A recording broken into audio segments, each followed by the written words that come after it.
കഴിഞ്ഞ Valentine's day ടൈമിൽ നമ്മൾ ബഡ്ജറ്റ് ഫ്രണ്ട്ലി ആയിട്ട് ഒരു ഗിഫ്റ്റ് ഹാമ്പർ ഇൻട്രൊഡ്യൂസ് ചെയ്തിട്ടുണ്ടായിരുന്നു. 500 ബഡ്ജറ്റാണ് നമ്മൾ പറഞ്ഞിട്ടുണ്ടായിരുന്നത്. അതിനകത്തൊരു മിനി ഫ്രെയിമും വിഷ് കാർഡും ചോക്ലേറ്റ്സും ഫ്ലവേഴ്സും ഒക്കെയാണ് ഇൻക്ലൂഡ് ചെയ്തിട്ടുണ്ടായിരുന്നത്. അതിന് പുറമെ ഒരു മിനി ടെഡിയും കൂടെ ആഡ് ചെയ്ത് കൊടുത്തിട്ടുണ്ടായിരുന്നു. ബട്ട് ചില കസ്റ്റമേഴ്സിനൊക്കെ ഇതിനകത്തൊരു ഓൾട്ടർനേഷൻ വേണമെന്നുള്ളതും എക്സ്ട്രാ കുറച്ച് ഐറ്റംസ് ആഡ് ചെയ്യണമെന്നും പറഞ്ഞിട്ട് നമ്മൾ അപ്രോച്ച് ചെയ്തിട്ടുണ്ടായിരുന്നു. സോ ആ ഒരു രീതിയിൽ നമ്മൾ ഓൾട്ടർനേഷൻസ് കൊണ്ടുവന്നിട്ടുള്ള ഹാമ്പേഴ്സും ഇതിനകത്ത് കാണിക്കുന്നുണ്ട്. ആ ഒരു ടൈമിൽ ഞാൻ മനസ്സിലാക്കിയ ഒരു കാര്യം എന്താണെന്ന് വെച്ച് കഴിഞ്ഞാൽ ഏറ്റവും കൂടുതൽ പാർട്ട്നേഴ്സ് ഗിഫ്റ്റ് ചെയ്യാൻ ഉദ്ദേശിക്കുന്നത് ഇയറിംഗ്സ് ആണ്. ഒരുപാട് ഹാമ്പേഴ്സിൽ നമ്മൾ different types of earrings add ചെയ്ത് കൊടുത്തിട്ടുണ്ടായിരുന്നു. അത് കസ്റ്റമേഴ്സ് തന്നെ ചൂസ് ചെയ്തിട്ടുണ്ടായിരുന്നതാണ്. അതായത് നമ്മൾ ഡിഫറെന്റ് ടൈപ്സ് ഓഫ് ഇയറിംഗ്സിന്റെ കളക്ഷന് ഷോപ്പിൽ നിന്ന് കസ്റ്റമേഴ്സിന് അയച്ചു കൊടുത്തിട്ട് അതിനകത്ത് നിന്ന് അവർ തന്നെ എടുത്തിട്ടുണ്ടായിരുന്നതാണ്. എക്സ്ട്രാ ഐറ്റംസ് ആഡ് ചെയ്യുന്നതിനും അതേപോലെ എക്സ്ട്രാ ചോക്ലേറ്റ്സ് ആഡ് ചെയ്യുന്നതിനും നമ്മൾ എക്സ്ട്രാ എമൗണ്ടും കൂടെ ചാർജ് ചെയ്തിട്ടുണ്ടായിരുന്നു. സോ ഇത്തവണ നമ്മൾ ഒന്നും കൂടെ ഡെവലപ്പ് ചെയ്തിട്ട് കുറച്ചും കൂടെ എമൗണ്ട് കൂടിയ രീതിയിലാണ് ഹാമ്പേഴ്സ് ഇൻട്രൊഡ്യൂസ് ചെയ്യുന്നത്.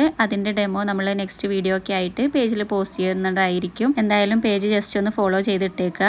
ഈ ഒരു ബഡ്ജറ്റ് ഫ്രണ്ട്ലി ഹാമ്പർ നമ്മൾ ഇൻട്രൊഡ്യൂസ് ചെയ്യാൻ തന്നെ കാരണം കോളേജിലോ അല്ലെങ്കിൽ സ്കൂളിലൊക്കെ പഠിക്കുന്നവർക്ക് ജസ്റ്റ് ഒന്ന് ഗിഫ്റ്റ് ചെയ്യാനുള്ള ഒരു ചാൻസ് മിസ് ചെയ്യണ്ടല്ലോ എന്ന് ഓർത്തിട്ടായിരുന്നു. ഒരുപാട് പേർക്ക് ആ ഒരു ഡേ എന്ന് പറയുന്നത് അത്രത്തോളം മെമ്മറബിൾ ആക്കാനും അതേപോലെ വാല്യുബിൾ ആയിട്ടുള്ളതും ആയിരിക്കും. സോ അത് നമ്മൾ ത്രൂ എങ്കിലും നടപ്പാക്കി കൊടുക്കുക എന്നുള്ള ഒരു എയിം മാത്രമായിരുന്നു ആ ഒരു ടൈമിൽ നമുക്കുണ്ടായിരുന്നത്. ഇത്തവണ എന്തായാലും നമ്മൾ ട്രെൻഡിങ് ആയിട്ടുള്ള 1-2 ഐറ്റംസും കൂടെ പേജിൽ ഇൻട്രൊഡ്യൂസ് ചെയ്യാൻ ഉദ്ദേശിക്കുന്നുണ്ട്. എനിവേസ് ഇത്രയൊക്കെയായിരുന്നു നമ്മൾ ആ ഒരു ടൈമിൽ കഴിഞ്ഞ വർഷം ചെയ്ത് കൊടുത്തിട്ടുണ്ടായിരുന്ന ഹാമ്പർ. ഇത്തവണത്തെ നമ്മുടെ വാലന്റൈൻസ് ഡേ ഓർഡേഴ്സിന്റെ പ്രീ ബുക്കിംഗ് സ്റ്റാർട്ട് ചെയ്തിട്ടുണ്ട്. അപ്പം എല്ലാവരും പെട്ടെന്ന് തന്നെ ഓർഡർ ചെയ്തേക്കുക. ലാസ്റ്റ് മിനിറ്റ്സ് റഷ് എന്തായാലും ഒന്ന് ഒഴിവാക്കാൻ അത് എന്നെയും കൂടെ ഹെൽപ്പ് ചെയ്യുന്നതായിരിക്കും. അപ്ഡേഷന് വേണ്ടിയിട്ട് പേജ് ഇപ്പം തന്നെ ഫോളോ ചെയ്തിട്ടേക്കോ. അത് നിങ്ങൾക്കും കൂടെ ഹെൽപ്ഫുൾ ആയിരിക്കും.